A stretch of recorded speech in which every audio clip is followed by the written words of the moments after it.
Okay, we've got another example here of a sine graph that's been rearranged with the A, B, C and D. The only difference is in this one I've got my B and C with a bracket around there with the X, but it shouldn't make any difference if I follow the same method.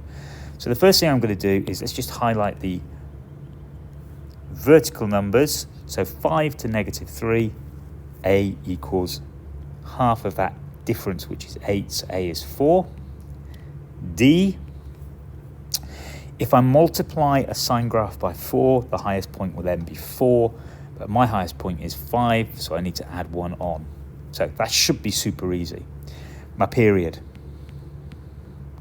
My period is usually 2 pi, but in this case, let's have a think about the X numbers. 3, 7, and again, like similar to the last one, I've only got half a period. So my period is 2 times 7 take away 3. So obviously my period, what I can see on the yellow part there is 4, but my period will be 8 because I'm going to come back up and do a bit more to get back to the beginning. So remember, I start with 2 pi always, I divide it by b, and I get the period of my transformed graph. Therefore, b equals 8, b, 2 pi equals 8b, and b equals pi over 4.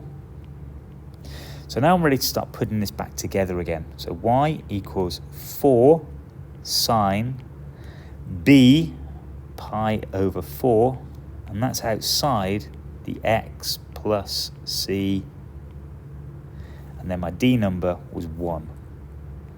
Let's take any points on the curve. Let's use the 3, 5 there. So 3, 5.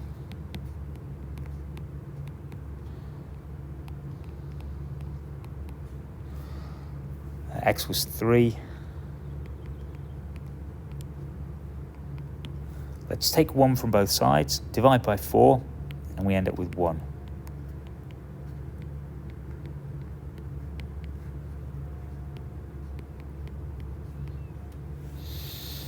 Okay, so now I'm thinking, again, you might want to think of something like this. Y sine y, what will y be? Well, there's lots of answers, but let's use the smallest, pi over 2. So that means this is pi over 2, and this is pi over 4 times 3 plus c. So this is going to give me 2 when I times it by 4 divided by pi, 3 plus c, c equals -1.